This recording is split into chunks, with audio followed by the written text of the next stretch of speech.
Let's review a movie, a new movie, a Netflix-only movie. I'm sure some of you may already have an idea of what I'm talking about, and I'm sure the thumbnail and title of this video will give it away to the rest of you. Bright. Bright is a movie that employs the acting skills of Will Smith and side actor Joel Edgerton. There will be spoilers ahead, so beware if you have any desire of seeing this film. Alternatively, if you have already seen it or don't want spoilers and don't want a synopsis of the film, skip to the time code presented below. Before we get into any political commentary about this movie, let's first review what the movie is all about, to catch anyone up to speed that isn't in the know. The movie is based in a fantastical land which mirrors our own, only instead there are orcs, fairies, and elves, and even minotaurs. Though that last group isn't talked about, they can be seen in the background of several scenes. All we know about the backstory to any of this world is that some grand war happened many, many years ago, and everyone still holds a grudge against the orcs who started it or something. It's not really well explained at all. It just happened. But hey, movies aren't about explaining anything, just throwing action scenes at you and expecting you to fill in the gaps. I mean, what is this? A book? I digress. The movie follows our two main characters, Daryl Ward, played by Will Smith, and Nick Jacoby, played by Joel Edgerton. They're both police officers, with Ward being the hard-hitting, grizzled veteran, and Jacoby being the meek and virgin officer. They were forced to be partners, even though Ward wants nothing to do with the orc. The intro of the movie immediately opens to Ward being shot with a shotgun by an orc, and then Jacoby chasing down the orc. We don't see anything that happens afterwards until later in the film.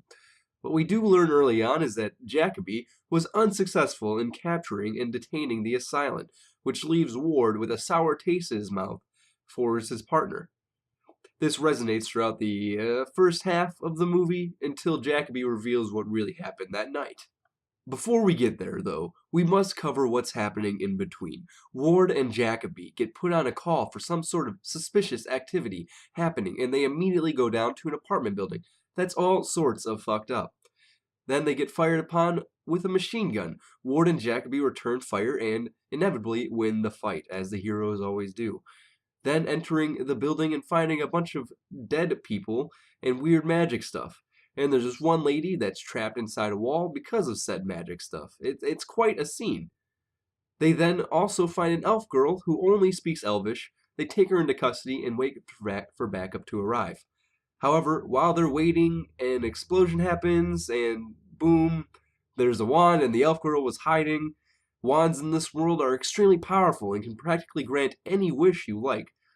However, to use one, you must be what they call a bright. And if you aren't a bright and you touch the wand, you explode.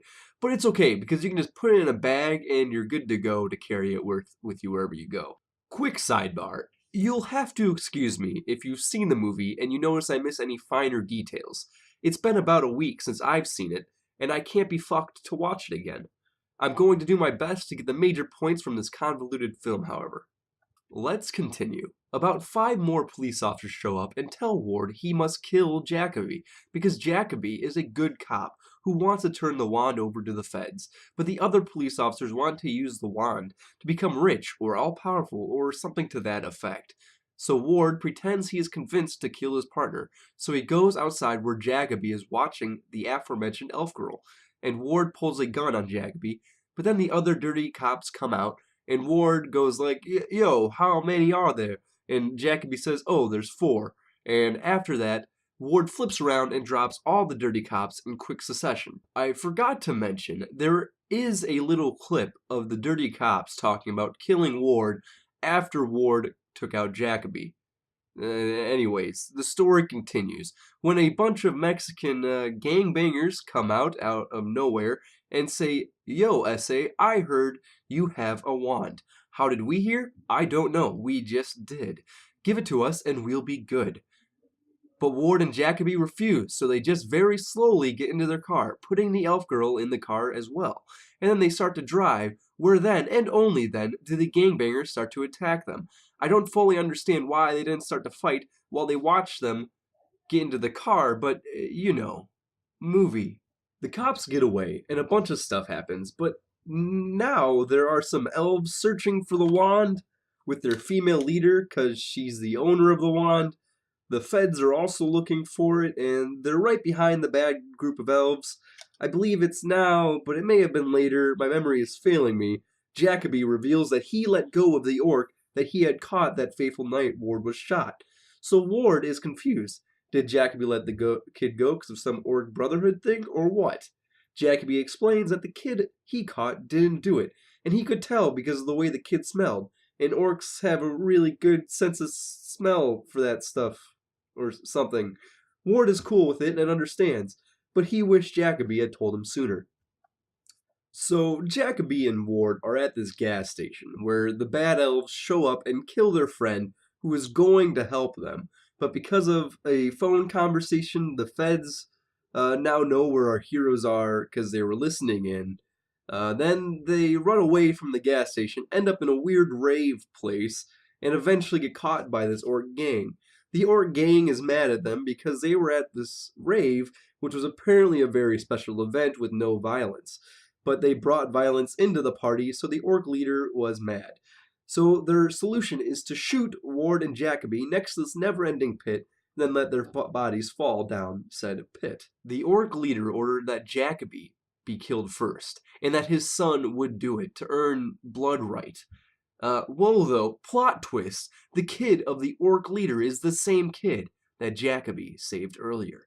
So the kid leaves, and the father takes the gun, shooting Jacoby in the head, letting his body fall down the pit. So literally, the fact that that kid was saved by Jacoby had no impact on the story whatsoever. Then, in a very slow process, the leader reloads and aims his gun at Ward. I'm talking painfully slow. But then the elf girl pulls out the wand and revives Jacoby. All of the orcs kneel to Jacoby because there was a prophecy of some sort that said an orc would be revived and that he would be the leader of the orcs or something. I don't know. I don't think the movie explained it, or it was just so quick that I missed it. Whatever. Now the elf girl is dying because she used too much energy using the wand to save Jacoby. But the only way to heal her is to bring her to the special pond that's inside of the original apartment building where we started the movie. So they get there, then the bad elves show up again. They have a big fight where only Jacoby, Ward, and the elf girl and the evil elf girl leader are alive. The wand flies over and lands in front of Ward, where he's like, yo, fuck it, right? There's some sort of prophecy. I guess we might as well die when I explode to stop this evil elf from taking over the world or something. So he grabs the wand, expecting to explode, but instead, he doesn't. And the elf girl tells him to say some special magical words. So he does, and the evil elf girl gets blown away, and the good elf girl also dies. The movie then cuts to Ward and Jacoby waking up in a hospital setting where the feds are like, hey, so this never happened, right? Wink, wink. And Ward is like, yeah, man, none of that crazy stuff happened. Wink, wink. It then cuts to Jacoby and Ward, winning some awards, but they see the elf girl we thought died walking through the crowd, and the movie ends. Let's move on to the meat of the matter. Before we begin, however, I will say that I enjoyed this movie. I looked at this movie as its own entity, without any of the political agenda it was clearly trying to push, so it was easier for me to enjoy this movie as that. It was only afterwards that I reflected to see what kind of messages they were trying to get across. If I will say one thing to this movie, it's that it moved far too fast. This movie would have worked much better as a one-season, hour-long episode TV show. It would have given the characters time to develop, the background explained, and for everything to work out much more smoothly. The entire time I watched this film, I kept thinking, well, I don't mind it, but what the fuck is this world, and why should I care?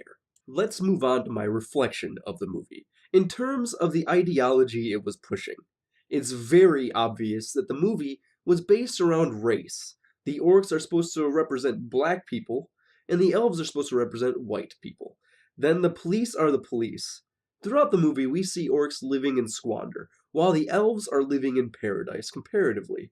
The orcs are oppressed and sequestered to dirty areas of war-torn and poor communities, being harassed and berated by humans, police, and elves alike.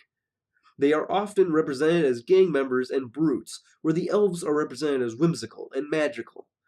Even the other police officers don't like that Jacoby is an orc solely for the reason that he is an orc. But you might say, Will Smith is black, and he's not really all that oppressed in the movie. You're right, I would generally agree with that sentiment. But you have to remember, this is a movie about fantasy, and is taking place in a world entirely different than our own. So this marginalized portion of society are represented differently as such. It's supposed to indirectly reflect our society. While the police ignore the actions of the elves, the white people, who live in grandeur, the orcs, the black people, who are constantly monitored and berated by those claiming to protect them. With these factors in mind, it's easy to see what the movie was pushing, an anti-white and anti-police agenda. However, I don't feel this is entirely fair. I do not feel that this is the way the movie wants to be represented. I think this movie was made to be fun, an alternative world to our own in which there is magic and fantasy, but in a dark and gritty way instead of the Harry Potter way. Maybe the movie is pushing for this agenda. Maybe it is pushing the social justice narrative. While I can see it, and I can see how it can easily be viewed as that, I don't feel this is an appropriate interpretation of that. I think it was done by an accident, or at least there was great ignorance. This is not to say that I agree with the message if that is what was intended. Quite the contrary. I despise movies or franchises that utilize hatred of any group of people for profit or to push narrative. Cunts that do that can fuck right off. I did a little bit of digging to see who the director of this infamous movie was. It was one David Ayer.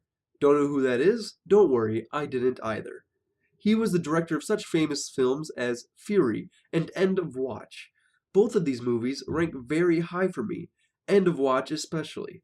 It was fantastic, and while possibly not pro-cop, it definitely wasn't anti-cop. With those two films under his belt, I don't know if I could say he was attempting to push a negative narrative.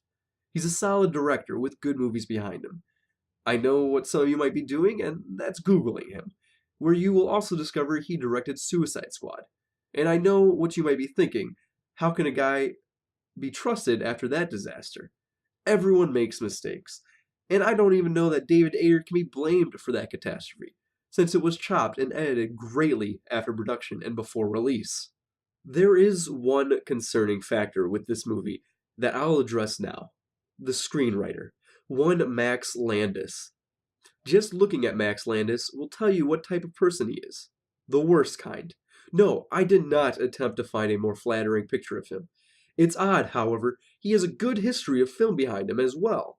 He's written such movies as Chronicle and Victor Frankenstein. Two wonderful, if not possibly underrated, movies in my opinion. He has also had great influence on the TV show Dirk Gently's Holistic Detective Agency, another wonderful piece of production, though sometimes too liberal for my taste, but good nonetheless. I will take this time to say that Max Landis is currently under the radar for sexual assault allegations, which seem damning at best. So all in all, what would I say about Bright in terms of political commentary? I'm not sure. I do not feel that David Ayer would try and make a film pushing anti-white or anti-cop narrative, but I do feel that Max Landis would. David Ayer strikes me as someone who wouldn't make something he felt produced hatred towards any group. Perhaps Landis intended this film to push that narrative. Perhaps he wanted to make it as that, but wrote it and presented it instead as something that is just fun and fantastical with underlinings of those messages. So when Ayer started directing it, he had different intentions, something more fun, and with less of an ideological push. I feel it's definitely there. The ideology is definitely there. But separating the movie from reality has definitely blurred my ability to fairly judge it from this stance. Overall, I don't know what to say for this movie. I will have to judge it as a movie and not as a political ideologue, since, for whatever reason, I'm having a hard time viewing the latter. Maybe upon a rewatch of the movie, I would be able to see it more clearly. However, I would only rate this movie a 4 or a 5 out of 10, and I refuse to force myself through a movie I thought was only okay just to aggravate myself. This movie was forgettable at best. I don't have the haziest idea why they are making a second one. Let's get this straight. If you make a movie with an agenda, it will fail.